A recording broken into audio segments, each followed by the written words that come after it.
Bismillahirrahmanirrahim. Assalamualaikum warahmatullahi wabarakatuh.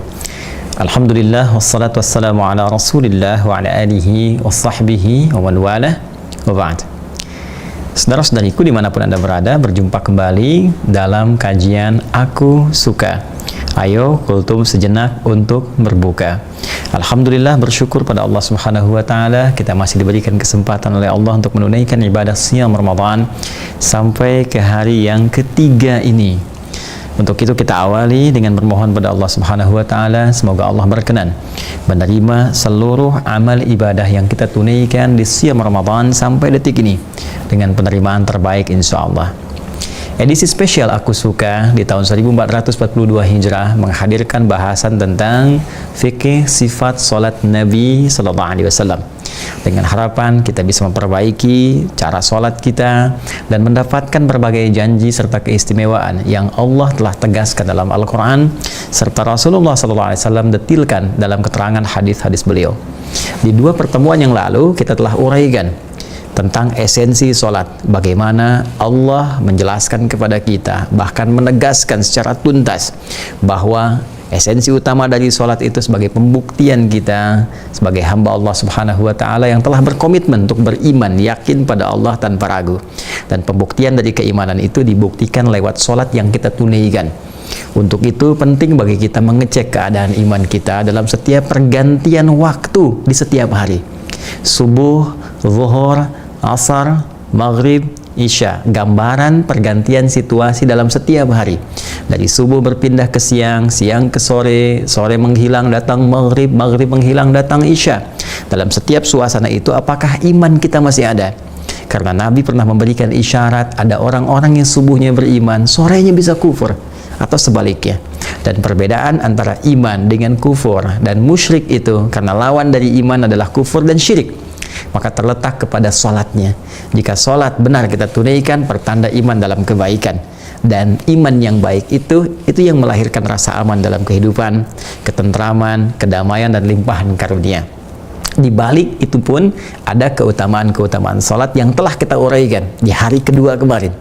Ada kemudahan dalam mendapatkan solusi, ada pengabulan doa yang sangat cepat, ada pintu gerbang kesuksesan dan kebahagiaan, ada ketenangan yang bisa diraih, bahkan sholat yang benar bisa mendorong kita untuk merubah perilaku menjadi lebih baik dalam konteks kehidupan dunia dan bekal utama saat kembali kepada Allah Subhanahu wa taala di akhirat kelak. Nah, persoalannya adalah dari sekian banyak hamba yang sholat, apakah sudah mendapatkan keutamaan-keutamaan dimaksud? Apakah sudah meningkat takwanya? Dan dengan meningkat takwa itu datang solusi, datang kemudahan, datang rezeki dari sisi yang tidak diduga? Atau setidaknya satu di antara 5 capaian yang tadi telah diuraikan. Ya, kemudahan sudahkah diraih? Kesuksesan sudahkah didapat? Tenang sudahkah dihasilkan? Jangan-jangan selama ini sholat satu di antara 5 pun belum diraih. Maka penyebabnya tidak ada lain dalam Al-Quran, setidaknya ada 2 sebab utama. Satu telah kita tuntaskan di pertemuan lalu, yaitu tidak sedikit orang yang sholat kurang khusyuk atau bahkan tidak khusyuk dalam sholatnya. Karena itu di hari kedua Ramadan, edisi Aku Suka yang kedua, kita telah tuntaskan bagaimana cara sholat khusyuk dalam keterangan Al-Quran. Mohon izin teman-teman yang kiranya belum mendapatkan materi itu, harap merujuk pada tayangan yang lalu sehingga kita tidak mengulang kembali dengan keterangan yang panjang di edisi kini. Nah, sekarang ada persoalan. Persoalannya adalah ada orang yang sejak awal sholat sudah mengondisikan dirinya khusyuk, seperti Allah berikan penjelasan dalam Al-Quran, menyiapkan pakaian terbaik, mencoba kemudian menyempurnakan wudhunya, kan? Lalu dia meniatkan sholatnya dengan baik dan merasakan alladzina yadhunnuna annahum mulaqu rabbihim wa annahum ilaihi raji'un. Al-Baqarah ayat 46, seperti yang kemarin telah kita detilkan. Dia merasakan akan menghadap Allah dan merasakan mungkin boleh jadi ini sholat terakhir yang ia tunaikan. Awal-awal iya, ya, merasa fokus, merasa nyaman, merasa khusyuk, bahkan ada suasana yang indah. ketika dia mulai bertakbir. Tapi persoalannya, begitu mulai takbir, mulailah kemudian ada muncul was-was, ada bahkan lupa, ada yang bahkan tidak sadar berapa rakaat sedang menunaikan sholatnya. Ini persis yang diisyaratkan Nabi Shallallahu Alaihi Wasallam, bahwa akan ada situasi orang yang sholat ketika dia mulai bertakbir itu, kemudian maka setan mulai menggoda dia. Ya, faqala udhkur kata, ingat ini, ingat itu, ya, sampai dia lupa. Sampai ada orang yang sholat, hatta la yash'ural musalli kam raka'atan yusalli, sampai ada situasi, kata Nabi, orang sholat tidak sadar atau lupa berapa rakaat dia sedang menunaikan sholatnya di posisi itu. Nah, karena itu, untuk mengatasi persoalan yang kedua ini, walaupun di awal kita sudah merasa fokus, ingin khusyuk, ingin merasakan kenikmatan, di tengah-tengah terjadi situasi tadi, maka apa yang harus dilakukan? Nah, ada isyarat dalam Al-Quran yang kemarin ayatnya telah kita turunkan. Isyarat ini begitu tajam, walaupun keterangannya disampaikan dengan diksi yang sangat singkat sebagai pembuka satu ayat dalam Al-Quran, yaitu di Quran surah ke-29 Al-Ankabut, di pembuka ayat ke-45 awal ayatnya. Dan ayat ini satu rangkaian, ya, yang mendetilkan kepada kita tata cara sholat yang benar sehingga menghasilkan output yang sempurna. Ya, baik. Sekarang perhatikan firman Allah Subhanahu Wa Taala. Ini tengahnya suka dihafal, awalnya lupa. Dan kalau sudah lupa suka nggak ingat kan? Baik, lihat kalimatnya. Utlu ma uhiya ilaika minal kitab wa aqimis shalah. Ini tengahnya nih. Innas salata tanha 'anil fahsya'i wal munkar. Ya kan? Nah, hafal nih yang bagian tengahnya, innas salata tanha 'anil fahsya'i wal munkar. Tapi awal kuncinya, salat yang menghasilkan kualitas baik, mencegah perbuatan keji dan mungkar, itu yang kadang-kadang berhenti untuk dipelajari. Padahal ayat Al-Qur'an, ya, yang menyampaikan kepada kita innas salat seperti ini. Baik, ya? Innas salata tanha 'anil fahsya'i wal munkar. Nah,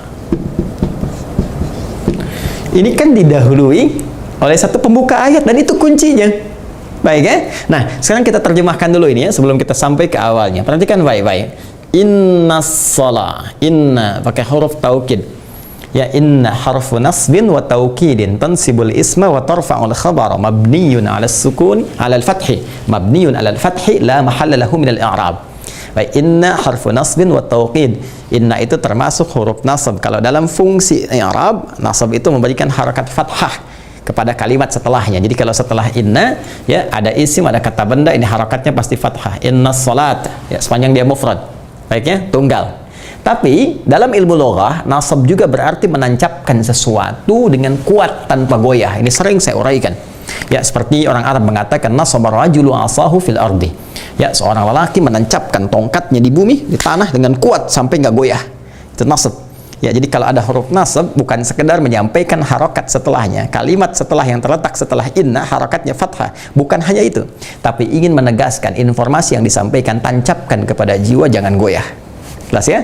Ditegaskan, taukid, menegaskan. Jadi kalau kita terjemahkan, Allah ingin menegaskan kepada kita dan tancapkan informasi dalam jiwa kita yang paling dalam.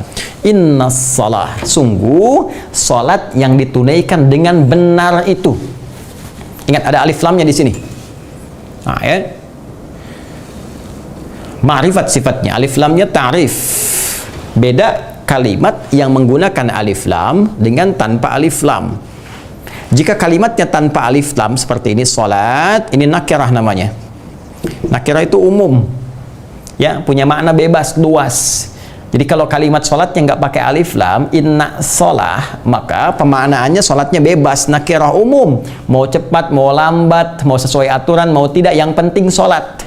Itu nggak pakai alif lam. Tapi kalau kalimat salatnya menggunakan alif lam, ingat baik-baik, maka berubah nanti pemaknaannya dari nakirah kepada ma'rifah. Alif lamnya berfungsi at-ta'rif di sini. Ya, sesuatu yang khusus, sesuatu yang tidak bebas, yang punya aturan sendiri, ada ketentuannya. Jadi cara menerjemahkan kalimat itu berbeda. Ya, sungguh salat yang ditunaikan, ada alif lam, ditunaikan sesuai aturannya itu, sesuai ketentuannya itu. Dan semua kalimat salat dalam Al-Quran yang bermakna ibadah, dibuka dengan takbir, di akhirnya dengan salam, itu bentuknya ma'rifah. Kalau dia tidak menggunakan alif lam, dhamir. Ya, dhamir, bersandar dengan kata ganti. Ya, silahkan cek. Kalimat salat pertama di Al-Baqarah ayat 3. Alladzina yu'minuna bil ghaib wa yuqimunas shalah. Ayat 43, wa aqimus salata. Ya, wa atuz zakah. 45, wasta'inu bis sabri was salah. 153, ya ayyuhalladzina amanu ista'inu bis sabri was salah. Ya, silahkan mau cari di mana lagi. Quran surah 11 Hud misalnya ayat 114, aqimis salata tarafain nahar, ya, wa zulafan minal lail. Quran surah ke-17 misalnya ayat ke-78, aqimis salata liduluqis syamsi ila ghasaqil lail, aqimis salah. Bahkan termasuk di ayat ini innas salah pakai alif lam, ingin memberikan kesan bahwa salat yang kita harus tunaikan itu harus ikut aturan, jangan sembarangan. Nggak boleh sebebasnya. Nah, sholat yang ikut aturan ini, yang benar ditunaikannya, itu yang akan memberikan dampak pada pelakunya, tanha anil fahsyai wal munkar. Akan merubah perilaku seseorang menjadi lebih baik, terbebas dari dua sumber keburukan. Jelas ya? Baik. Nah, posisi ini penting kita sadari teman-teman sekalian, supaya apa yang kita kerjakan itu benar sesuai aturan. Kalau benar sesuai hukum, aturan, ketentuannya, feedbacknya dapat. Outputnya terjadi. Tapi kalau kita menyimpang jauh dari itu, maka jangan harap didapatkan. Nah, sekarang pertanyaannya, aturan apa yang dimaksudkan oleh Allah Subhanahu wa Ta'ala yang sekiranya harus kita ikuti supaya sholat kita berhasil? Maka ayat ini dibuka dengan tegas melalui kata perintah, fi'ilnya amr. Al-aslu fil amri, ya, lil wujub hatta yadulla dalilu ala khilafih. Dalam kaidah usul fikih demikian. Dan ketika kata perintah disampaikan, maka hukumnya bermakna wajib. Ya, wajib bin kudu alias harus, ya, kita tunaikan. Ya, saking pentingnya aturan ini dijadikan wajib oleh Allah. Supaya apa? Supaya hasil yang kita dapatkan. Kalau nggak dipaksa wajib, nggak akan dapat nih kemudahan ini, nggak akan dapat keistimewaannya. Jadi cara memahami hukum syariat itu begini, kalau diwajibkan jangan dipahami beban, tapi dibalik kewajiban itu ada keistimewaan besar. Sampai saking sayangnya Allah dengan sifat rahmannya memaksa kita supaya dapat itu. Ya, cara memahami larangan, pahami di balik larangan itu ada keburukan-keburukan, ada yang bahaya, ada yang madarat. Saking sayangnya Allah kepada kita dilarang. Ya, dan diberikan ini konsekuensi dosa, bukan ingin memberikan beban. Ya, bukan ingin membatasi sesuatu, tapi ingin memberikan kesan kepada kita dengan sayangnya. Jangan sampai kamu celaka. Jangan sampai kamu nestapa. Jangan sampai kamu punya masalah. Itu maksudnya. Ya, jadi ketika ada larangan zina, larangan mabuk, larangan yang dilarang, itu muaranya keburukan. Maka cara memahaminya jangan dipahami sebagai beban, tapi sebagai sayang Allah yang menjaga kita selalu dalam kebaikan. Kembali ke sini, perintahnya adalah utlu ma uhiya ilaika minal kitab. Ma uhiya ilaika minal kitab. Nah, ini perintah yang diberikan kepada Nabi Muhammad SAW, dan ini isyarat juga untuk sampai kepada kita umatnya, karena perintah itu sepanjang sifatnya umum, tidak ada takhsis, maka hukumnya berlaku umum. Ya, dan tugas Nabi menerangkan kepada kita bagaimana jalan mengikuti perintah itu. Utlu ma uhiya ilaika minal kitab. Bacalah, pahamilah, pelajarilah, dan amalkan apa yang telah dipelajari itu. Nah, kalau kita buka terjemah di mushaf, teman-teman sekalian, ini utlu diterjemahkan dengan bacalah, ya kan? Sama dengan Iqra, Quran surah ke-96 ayat 1. Ya, wahyu pertama itu kan Iqra bismi rabbikal ladzi khalaq. Ya kan? Iqra diartikan apa? Bacalah. Di mushaf terjemah demikian. Dulu pernah kita dalam Sitama kan kita bahas ya, serupa tapi tak sama. Masih ingat kan ya? Nah, Iqra dengan utlu ada bedanya. Terjemahan diartikan dengan serupa, tapi kalau katanya berbeda, maka penekanannya tidak sama. Nanti ada kitab namanya Al-Furuq Al-Lughawiyah, karya Abu Hilal Al-Askari. Ya, nanti Anda cek kitab itu menjelaskan kalimat-kalimat yang sering terjemahkan serupa. Ya, dalam terjemahan di bahasa lain, ya, tapi sesungguhnya punya penekanan makna yang tidak sama dalam bahasa Arab. Karena tidak sama, maka katanya berbeda. Satu Iqra, satu utlu. Kalau Iqra itu hanya sekedar ya membaca atau menghadirkan satu bacaan dari apa yang nampak tanpa menuntut pemahaman dari apa yang kita baca itu. Asalnya demikian.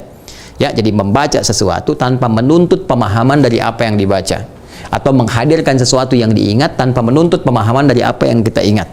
Ya, kamu kemarin ngapain? Kita sampaikan. Ya, ketika dibacakan pada orang itu qiraah namanya, tanpa menuntut pemahaman. Atau ada tulisan minta dibaca, ini bacalah tanpa menuntut kita memahaminya apa maksudnya, itu qiraah namanya, iqra. Tapi kalau sudah utlu, itu dari kata tilawah. Tilawah itu mengandung setidaknya 3 makna utama. Satu, baca. Yang kedua, pahami apa yang dibaca. Yang ketiga, teman-teman sekalian, amalkan, kerjakan apa yang telah dipahami itu. Ini saling terkait berkelindan. Tuh. Baca, pahami, amalkan. Wahyu pertama, kenapa turun menggunakan redaksi Iqra? Karena Nabi Muhammad SAW itu jangankan paham, baca saja tidak punya kemampuan karena punya sifat ummi. Tidak pernah belajar, tak punya guru, tak pernah sekolah, tak ada madrasah. Ya kan? Makanya ayatnya turun menggunakan kata Iqra, menunjukkan mukjizat Al-Quran untuk menguatkan keummian Nabi Muhammad SAW, li ta'kidi ummiyati Muhammad SAW. Ya, makanya kalimatnya Iqra bukan utslu. Karena itu Allah mengatakan langsung firman-Nya, Iqra bismi rabbikal ladzi khalaq. Muhammad, ikuti bacaan ini, baca, jangan karena engkau nggak pernah belajar, engkau nggak punya guru, engkau nggak pernah masuk sekolah, tapi ikuti bacaan ini, baca ini ya karena Allah yang telah menciptakanmu. Yang menciptakan engkau saja begitu mudah, apalagi membuat engkau bisa mengikuti bacaan. Jelas ya? Maka di situ kemudian dipeluk oleh malaikat Jibril, dikuatkan, diberikan kekuatan oleh Allah bisa mengikuti bacaan. Karena itu setelah bacaannya mulai banyak wahyu turun, maka turun kemudian perintah syariat, mulai ada ibadah, kan? Mulai salat dan seterusnya kemudian. Nah, ketika turun perintah syariat, maka redaksinya dari qiraah kemudian turun menjadi tilawah, utslu. Ya, utslu, memberikan kesan kepada kita, utslu ma uhya ilaika minal kitab wa aqimis shalah. Sebelum salat ditunaikan, baca dulu, pahami dulu segala ketentuan yang telah Allah wahyukan kepada Nabi Muhammad SAW, tertuang dalam Al-Quran, dijelaskan oleh Nabi SAW. Ya, terkait apa khususnya? Wa aqimis shalah. Setelah itu tunaikan salat. Karena kalimatnya menggunakan waw dan terkorelasi dengan sebelumnya, atofnya, maka dipahami spesifiknya terkait dengan ibadah salat di sini. Ya, dalam arti yang khusus adalah sebelum kita menunaikan sholat, kalau sholatnya pengen benar, sholatnya pengen sesuai aturan, maka baca dulu ketentuan-ketentuan sholat yang pernah Allah wahyukan kepada Rasulullah dan diajarkan oleh Rasulullah kepada kita. Ya kan? Nyampe ke kita, baca dulu itu, pahami dulu. Setelah paham itu, tunaikan sholat. Sholat yang demikian itu yang menjadikan sholat kita berkualitas. Sekarang persoalannya, tidak sedikit orang sholat kekinian, dia tidak paham, tidak mengerti apa yang dia baca dan dia lakukan dalam sholatnya. Jujur, katakan pada diri kita masing-masing, ya kan? Sampai detik ini, berapa persen bacaan sholat yang kita pahami? Ya, jangan kita lah, Anda, saya. Baik, berapa persen? Jangan-jangan selama ini sujud gak ngerti yang dibaca, ruku gak paham yang diungkapkan. Jadi bagaimana sholat kita bisa khusyuk? Ya. Dan ini yang menjadikan permainan setan, was-wasnya masuk di sini. Karena antara apa yang diucapkan lisan dengan apa yang difikirkan itu nggak ada koneksi, apalagi masuk ke dalam hati, nggak nyambung. Ya, harusnya kan dari lisan naik ke pikiran turun ke hati. Bedakan dengan cinta. Kalau cinta kan dari mata turun ke hati, gitu kan? Ya, kalau iman tuh dari lisan naik ke pikiran turun ke hati, bersemayam dalam jiwa, memancarkan gelombang-gelombang kebaikan pada seluruh anggota tubuh. Catat tuh, bikin status. Jadi gambarannya demikian. Apa yang diungkapkan oleh lisan, Allahu Akbar, pikiran menerjemahkan Allah Maha Besar, hati meresapi, ya Allah, aku komitmen mengatakan setiap waktu dalam sholat Engkau yang Maha Besar. Tapi ya Allah, kadang-kadang aku dalam kehidupan bahkan sebelum sholat merasa besar, sombong terhadap orang lain, merasa yang paling hebat, merasa yang paling luas ilmu, merasa yang paling kaya, merasa yang paling tinggi dibandingkan orang lain. Aku taubat ya Allah, aku mohon ampun. Sehingga ketika lisan mengucapkan, pikiran menerjemahkan, tidak ada celah bagi setan untuk menggoda. Ini persoalannya lisannya takbir Allahu Akbar, setan masuk ke pikiran karena nggak paham, maka disebutkanlah di situ handphone hu akbar, kata setan itu, Facebook hu akbar, YouTube hu akbar, ya pekerjaan hu akbar. Jadi semua lebih besar dibandingkan dengan sholat itu sendiri yang kita kerjakan. Akhirnya apa? Orang-orang yang sedang sholat bahkan nggak sadar berapa rakaat sedang menunaikan sholatnya, seperti hadis Nabi tadi yang disampaikan. Ya, subuh yang 2 rakaat saja. Karena orang bertanya, kenapa mesti 2? Ya 2 aja, kadang Anda kerjakan 3, Joni. Ya, kenapa? Karena tadi ya tidak ada kesan ini yang dibangun. Nah, karena itulah penting bagi kita untuk belajar, karena sholat yang bergeser dari aturan ini konsekuensinya agak berat, teman-teman sekalian. Kalau tidak melahirkan kekhusyuan, maka boleh jadi kalau sengaja dilakukan bisa mendapatkan satu hal yang tidak kita senangi, yaitu tertolaknya ya di sisi Allah Subhanahu wa taala, atau tidak adanya penerimaan di sisi Allah Subhanahu wa taala, yang menjadikan kita mesti mengulang supaya lebih baik itu ditunaikannya. Kisah ini pernah terjadi pada seseorang sahabat di masa Nabi Sallallahu Alaihi Wasallam untuk memberikan isyarat kepada kita di masa kini agar memperbaiki keadaan sholat kita. Kalau memang punya keinginan selain mendapatkan pahala dari Allah, juga manfaat-manfaat keutamaan sholat yang telah kita uraikan bahkan di 2 edisi yang lalu. Ya, hadis ini tercantum dalam Sahih Al-Bukhari. Nomor hadis 757. Kalau nomornya mungkin agak berbeda karena mungkin cetakan atau ada ikhtisar dengan umum, lihat di Kitabul Adzan. Ya, Kitabul Adzan. Ini pasti ketemu kalau Kitabul Adzan. Lihat rawinya. Ini rawi yang meriwayatkannya sahabat Abu Hurairah. Abu Hurairah radhiyallahu taala anhu. Di hadis Muslim juga ada dengan redaksi yang serupa. Ya, hadis Muslim nomor hadis 397. Nah, ini rawinya, kisahnya nanti terkait dengan seorang bernama Khalad ya bin Rafi' Az-Zuraiqi. Ini kurang lebih demikian. Ya. Khalad bin Rafi' Az-Zuraiqi. Jadi yang bersangkutan ini, teman-teman sekalian, dia datang ya ke Masjid Nabi sallallahu alaihi wasallam. Kemudian dia salatnya atan Nabi sallallahu alaihi wasallam, kemudian thumma yusalli wa kana Nabi sallallahu alaihi wasallam fi nahiyatin minal masjid. Dia salat di sisi Nabi di sisi yang lain. Jadi ilustrasinya begini, dia salat di sini kurang lebih lah ya, Nabi misalnya di sebelah sana gitu kan, kurang lebih demikian. Jadi dia masuk masjid, ja'a rajulun ila Nabi sallallahu alaihi wasallam gitu kan. Datang seorang laki pada Nabi sallallahu alaihi wasallam, masuk ke masjidnya, fadakhala al-masjid an-nabawi, bermakna datang ke masjid Nabi, kemudian dia salat dan Nabi sedang berada di sisi yang lain. Nah, ketika dia telah selesai dalam salatnya, ya, dia salam, falamma sallama yaminan wa syamalan, dia salam ke kanan dan ke kiri, ya, thumma atan nabiyya sallallahu alaihi wasallam. Dia mendatangi Nabi sallallahu alaihi wasallam, faqala assalamu alayka ya Rasulullah. Dia langsung berkata, assalamu alayka ya Rasulullah sallallahu alaihi wasallam. Ya, apa jawab Nabi? Nabi menjawab dulu salamnya. Ini adab. Ya, ini adab. Jadi apapun orang datang kepada kita, mau kita suka atau tidak keadaannya, dia mengucapkan salam, jawab dulu. Kata Nabi, waalaikumsalam warahmatullah, irji' salli fa innaka lam tusalli. Itu komen pertamanya. Komen pertama Nabi. Perhatikan kalimatnya. Waalaikumsalam warahmatullah. Semoga Allah melimpahkan keselamatan, rahmat Allah ya dan kedamaian kepada dirimu. Irji' salli. Tolong balik lagi sholat. Fa innaka lam tusalli, karena Anda belum sholat. Padahal telah selesai tadi sholatnya. Kemudian fa'ada sholatahu, maka dia kemudian mengulang sholatnya. Kemudian datang lagi ke Nabi mengatakan assalamualaikum ya Rasulullah. Nabi jawab dengan yang serupa. Waalaikumsalam warahmatullah. Dengan irji' salli fa innaka lam tusalli. Silakan balik lagi sholat karena Anda belum sholat. Ya, sampai dia ulang 3 kali. Ya, sampai dia datang kepada Nabi mendapatkan jawaban yang serupa. Lalu dia berkata, ya Rasulullah, ma uhsinu ghairah. Ya Rasulullah, saya bisanya kayak gini sholatnya. Ya, saya nggak bisa lagi, lebih baik selain daripada yang tadi saya dapatkan ilmunya nyampe segini. Tapi yang paling indah adalah, perhatikan, alimni, mohon ajarkan kepadaku bagaimana cara sholat yang Anda maksudkan tadi. Nah, jadi kalau memang belum tahu, jangan dipaksakan dalam ketidaktahuan. Ini satu hikmah dalam hadis ini. Kalau kita memang tidak tahu, jangan membuat sebuah kesan bahwa kita itu mesti tahu atau mempertahankan ketidaktahuan kita.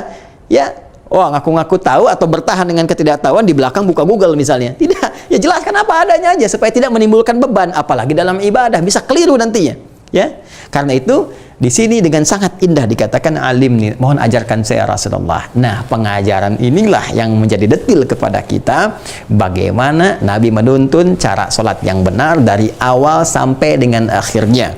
Dari awal sampai dengan akhirnya. Dan inilah nanti yang akan menjadi inti bahasan kita sampai akhir Ramadan insyaallah. Ya, bila Allah memberikan kita kesempatan untuk membahas dari titian penjelasan Nabi Shallallahu Alaihi Wasallam ini. Nanti ada kalimat Nabi yang Nabi sampaikan dari awal sampai dengan akhirnya. Kalau kita benar kerjakan ini semua sesuai petunjuk Nabi Shallallahu Alaihi Wasallam, maka makna sholat itu akan tersemai dalam jiwa kita. Ya, dari 2 hari kemarin, ya kita pernah uraikan nih, ada korelasi esensi keutamaan ya dengan makna salat. Makna salat itu setidaknya punya dua pemaknaan yang sangat luar biasa, dan ini menjadi intinya. Ini menjadi intinya. Teman-teman sekalian, kata salat, as-salat, ya, as-salat. Jadi secara bahasa itu kalau kita lihat di kitab-kitab fikih sering diartikan dengan doa. As-salatu lughatan ad-doa. Ya. Doa. Karena melihat seluruh isinya ya yang kita lakukan dalam salat itu umumnya adalah doa yang kita sampaikan kepada Allah Subhanahu wa taala. Doa supaya diberi rizki, kan? Warzuqni, doa supaya dilindungi, wajburni, doa supaya dirahmati, warhamni, doa supaya diampuni, rabbighfirli, kan? Dan seterusnya. Umumnya doa, minta. Ya, fasalli lahum, inna salataka sakanan lahum. Maka doakan mereka. Itu diantara turunan kata salat bisa mengandung arti doa. Nah, kalau begitu kenapa nggak disebut doa saja? Kenapa mesti sholat? Kalau artinya doa, kenapa nggak doa saja? Ya misalnya ya sudah, ibadahnya disebut doa bukan sholat. Kenapa harus menggunakan kata sholat? Walaupun sama-sama punya arti doa. Nah ini penting, kembali kita ngaji secara kebahasaan. Ternyata kata sholat ini teman-teman kalian, ya saudara-saudariku, ini juga seakar punya tautan kata dengan kata silah. Ya, punya tautan kata. Jadi kalau kita cari sampai ke akar dalamnya, kita temukan ini. Ya, wasala yasilu, wasala yasilu, kan? Waslan wa wusulan wasilatan, kan? Sesuatu yang sampai, sesuatu yang terhubung dengan erat, yang sulit untuk dilepaskan. Sesuatu yang sampai, sesuatu yang terhubung dengan erat, yang sulit untuk dilepaskan. Pernah dengar kata silaturahim? Ya, silaturahim, yaitu hubungan kasih, perasaan yang dalam, yang terhubung dengan erat sehingga sulit untuk dipisahkan. Ini kalau teman-teman suka bikin kumpulan kan, kumpul, terus teman-teman suka kasih tema silaturahmi kan, atau silaturahim. Nah, silaturahim itu sesungguhnya itu bukan saat kumpulnya teman-teman bisa perhatian, tanya, ketawa, ceria, gitu kan? Intinya bukan di situ. Ya karena kalau nyapa, tertawa, orangnya ada. Inti silaturahim itu adalah suasana yang terbentuk dalam keadaan kita bertemu, saling merasakan. Ketika berpisah, ada tautan yang tak terpisahkan. Jadi walaupun orang yang nggak ada kesannya dalam jiwa kita. Kita doakan, kita kenang, kadang-kadang kita ingat, kadang-kadang kita telepon atau kita WA dan sebagainya. Itulah intinya. Ya, jadi esensinya ada hubungan yang tak terpisahkan walaupun dia berada dalam keadaan yang terpisah. Ya, beda dimensi misalnya, dalam tempatnya misalnya, atau waktunya, dia di luar negeri, kita di sini, dan seterusnya. Ya, nah itulah silah. Jadi hubungan erat yang sulit terlepaskan. Ibadah yang mengatur agar kita terhubung dengan Allah, sehingga sulit terpisahkan dalam setiap keadaan. Ya, mohon maaf, saat duduk terhubung dengan Allah, saat berdiri terhubung dengan Allah, berjalan terhubung dengan Allah, selalu ingat kepada Allah Subhanahu wa taala. Karena ingat itulah dia terjaga. Mustahil ada orang bekerja di depan komputer kemudian dia mengetik salah ketik, kalau saat dia sedang mengetik itu ingat Allah. Nggak mungkin dia bisa merubah angka, nggak mungkin dia bisa merubah invoice. Ketika dia akan menuliskannya, dia ingat Allah Subhanahu wa taala. Mustahil dia korupsi. Ya, apapun itu yang dia kerjakan, dalam pekerjaankah, dalam bantuankah, bantuan sosialkah, macam-macam, mustahil ketika dia kerjakan dia ingat Allah. Jadi mengingat Allah itu penting. Ya, karena itulah ibadah yang melatih kita terhubung dengan Allah supaya ingat, itu disebut dengan sholat namanya. Sholat, ya, sesuatu yang menjadikan kita selalu ingat terhubung dengan Allah Subhanahu wa taala. Nah, karena itu di antara makna kebahasaannya secara etimologi juga disebut dengan doa, karena dengan berdoa itu keadaan kita terhubung dengan Allah. Bukankah saat berdoa kita merasa dekat dengan Allah? Bukankah kita terkoneksi dengan Allah? Jadi asalnya itu ini sesuatu yang terhubung dengan kuat sehingga membuat kita selalu ingat. Ingat itu dalam bahasa Arab, bahkan dalam bahasa Al-Quran disebut dengan zikir namanya. Zikrun. Ya, zikir. Ya, karena itu orang yang sholatnya benar, pasti pasca sholatnya dia teringat terhubung dengan Allah. Ada kondisi zikir dengan Allah Subhanahu wa taala. Ini yang disebutkan jelas dengan tegas di Quran, ya, surah keempat An-Nisa di ayat 103. Ya. Perhatikan kalimatnya. Fa idza qadaytumus shalah. Maka jika sholat telah tuntas Anda kerjakan dengan benar itu, fadhkurullah, maka cepatlah Anda ingat kepada Allah. Maksudnya apa? Orang yang sholatnya benar itu pasti akan cepat terbangun koneksi dengan Allah. Ya, cepat ingat itu. Karena ingat itu dirinya terjaga. Qiyaman wa qu'udan wa ala junubikum. Dia berzikir. Makanya setelah sholat, kalau ada belum nyambung benar, dilatih lagi lewat zikir. Subhanallah, alhamdulillah, sampai 33 kali. Maksudnya supaya kita nyambung, supaya kita ingat. Sekali belum nyambung subhanallah wajar, 2 kali wajar, 33 kali belum nyambung. Pertanyaan besar itu, Cepi. Ya, pertanyaan besar, 33 kali. Ya. Maka dilatih supaya nyambung. Karena itu idealnya pasca sholat itu sudah nyambung. Bahasa Al-Qur'annya fa idza qadaytumus shalah fadhkurullah. Begitu selesai menunaikan sholat itu, dia bergegas berzikir kepada Allah, nyambung dia. Qiyaman, dia berdiri keluar dari masjid. Begitu keluar, kalau dia nyambung dengan Allah, mustahil dia keluar dari masjid tertukar sandal. Mustahil. Karena ketika dia mau pakai, ini mustahil. Punya saya bukan ya? Punya saya bukan ya? Oh, ini yang punya saya. Mirip rupanya. Padahal dia ke masjid nggak pakai sandal. Jadi mustahil begitu. Nah, ini ke bawah. Wa qu'udan, dalam duduk di pekerjaan. Ya, wa ala junubikum, ketika kita berbaring dan sebagainya. Ingat Allah. Suasana mengingat Allah itu indah. Karena itu keadaan kita terjaga selalu dalam kebaikan. Itu yang mendatangkan rahmat Allah yang kita bahas kemarin. Banyak keutamaan kita dapatkan. Apakah doanya cepat dijawab? Orang dekat dengan Allah. Anda dekat dengan pimpinan aja mudah pekerjaan Anda, apalagi dekat dengan Allah. Aksesnya tanpa batas. Ya, tanpa batas. Nah, ini yang dimaksudkan teman-teman sekalian. Nah, untuk mendapatkan ini semua, penting kita belajar tata cara sholat dengan benar untuk mengembalikan kepada hadis yang diriwayatkan oleh sahabat Abu Hurairah tadi, ya, akan kisahnya Khalad bin Rafi' Az-Zuraiqi dalam hadis Muslim nomor hadis 397, di Al-Bukhari nomor hadis 757 atau dalam kitab adzan beliau.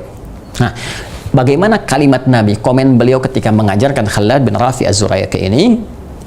Komennya dibuka dengan kalimat idza qumta ilas shalah.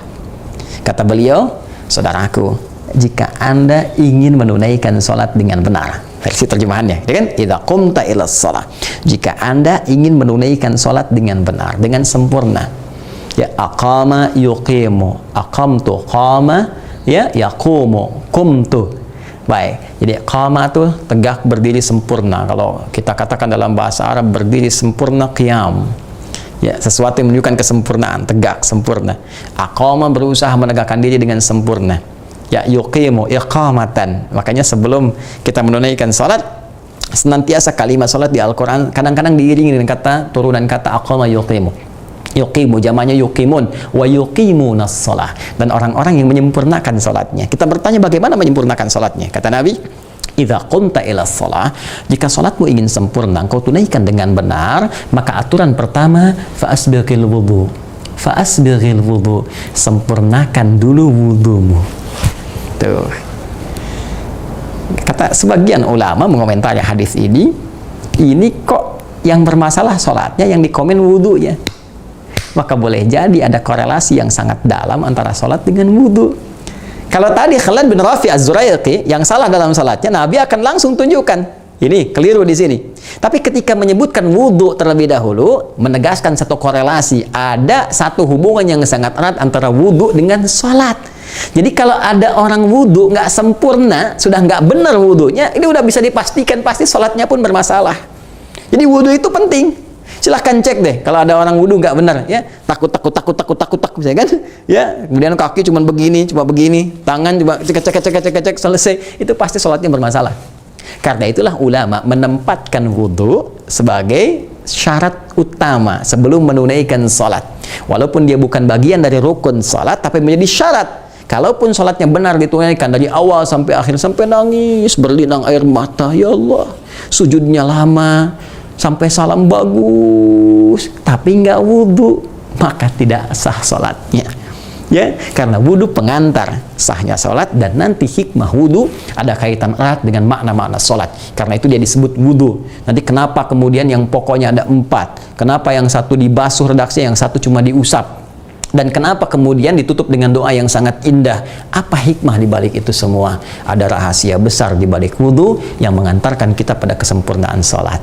Rahasia itu insya Allah akan kita bahas pada episode berikutnya. di hari keempat Ramadan dalam kajian Aku Suka. Hanya ada di Aku Suka. Ayo kultum sejenak untuk berbuka. Insya Allah 4 Ramadan tahun 1442 Hijrah. Nah, saya ingin menekankan pada teman-teman sekalian, jika memang ada keinginan untuk memudahkan untuk belajar di sela-sela kita kadang ingin berbaring, ingin mengulang kembali, cukup dibuka lagi yang catatan penuntut ilmu edisi spesial. Anda tinggal buka mau edisi keberapa, Anda scan, maka akan keluar kemudian tuntunannya. Ya, bagi Anda yang telah dapatkan ini di UAH Corner, Anda masuk ke situ, Anda bisa akses, bisa pesan, bisa Anda dapatkan. Mohon bersabar dalam pengiriman karena kami lihat ada traffic juga dalam pengiriman yang mudah-mudahan bisa didapatkan dengan baik. 1-2 hari ke depan insya Allah apa yang telah teman-teman dapatkan akan menjadi kunci pengantar untuk belajar langsung terkumpul dalam satu madrasah. Kami siapkan sebuah skema untuk belajar menyempurnakan pelajaran-pelajaran pokok keislaman kita. Sekian untuk hari ini. Semoga Allah menerima ibadah siyam kita, menyempurnakan kekurangan kita, memberikan rahmat kepada kita, dan mengampuni dosa-dosa kita. Allahumma taqabbal minna innaka antas sami'ul alim wa tub 'alaina innaka antat tawwabur rahim. Rabbana atina fid dunya hasanah wa fil akhirati hasanah wa qina adzabannar. Bi fadlika subhana rabbika rabbil 'izzati amma yasifun wa salamun 'alal mursalin wa akhiru da'wana alhamdulillahi rabbil alamin. Assalamualaikum warahmatullahi wabarakatuh. Assalamualaikum warahmatullahi wabarakatuh. Alhamdulillah wassalatu wassalamu ala rasulillah wa ba'du. Saudara-saudariku dimanapun Anda berada, Alhamdulillah Allah telah menyampaikan kita pada hari kedua di bulan Ramadan tahun 1442 Hijrah. Bermohon pada Allah Subhanahu wa Ta'ala semoga berkenan menerima seluruh amal ibadah yang telah kita tunaikan, khususnya dari awal Ramadan sampai dengan saat ini. Saya sedang mengamati buku catatan penuntut ilmu spesial Ramadan yang untuk tahun 1442 Hijrah. Di sini ada panduan-panduan bagaimana kita belajar menuntut ilmu dengan baik, dan yang paling spesial adalah ada kolom yang bisa kita pelajari setiap hari. Jadi tersambung bersama kami belajar setiap hari dalam kajian Aku Suka. Ayo kultum sejenak untuk berbuka. Nah, di sini nanti kita sediakan teman-teman barcode-nya. Kalau Anda nggak sempat lihat tayangannya di sore ya menjelang berbuka, teman-teman langsung buka ini saja. Ya, buka buku ini, kemudian dilihat ada serialnya, nanti Anda tinggal scan saja. Ya, scan. Nah, ini sudah ada referensinya ya, seperti ini. Nanti tinggal dibuka, ya tersalurkan nanti kalau pas terkunci password, handphonenya dibuka dulu. Nah, kemudian nyambung. Ya, nyambungnya ke sini. Ya, langsung nanti teman-teman bisa cek apa namanya, ada sifat salat Nabi Sallallahu Alaihi Wasallam. Dari pelajaran yang dimaksudkan, Anda bisa merangkum intisarinya di sini, ya, kemudian mencatat yang penting-penting atau mungkin bahan-bahan pertanyaan yang nanti bisa kita diskusikan. Nah, dari mana kita bisa berdiskusi? Ini yang penting ini saya sampaikan. Buku ini pula, barcode-nya nanti, satu di antara barcode sampai serial ke-30 akan ada salah satunya yang menunjukkan kepada aplikasi yang dalam waktu dekat kami akan launchingkan. Aplikasi itu akan menghimpun pembelajar-pembelajar serius yang memang mau belajar khusus dengan kami, yang ada di satu tempat, satu keadaan secara virtual. Jadi nanti kami akan launchingkan namanya, kemudian Anda yang punya paket di buku ini itu secara otomatis nanti bisa bergabung. Tinggal nanti mengisi formulir registrasi yang terhimpun nanti di barcode di buku ini. Dan tentunya akan ada data di admin kami, kesesuaian antara pemilik ya dengan yang akan mendaftar dan menggunakannya. Anda yang belum bergabung bisa mendapatkan paket ini di UAH Corner ya. Di UAH Corner juga nanti ada paket penyerta sebagai tambahan untuk menghafal Quran dari program yang telah kita jalankan sampai dengan hari kedua di bulan Ramadan ini. Ya tentu ada infak, hanya infaknya tidak seberapa, sekali lagi untuk bermanfaat juga jariah kita bersama, khususnya untuk membantu pembangunan pesantren tahap dasar untuk ibtidaiyah. Dan juga nanti tentunya ada yang kita gunakan untuk kegiatan-kegiatan dakwah yang lain, ya khususnya juga untuk mencetak beberapa buku yang juga bermanfaat untuk kita semuanya. Saya kira itu yang bisa saya sampaikan, mudah-mudahan bermanfaat, tetap bergabung bersama, semoga Allah rahmati kita. Assalamualaikum warahmatullahi wabarakatuh.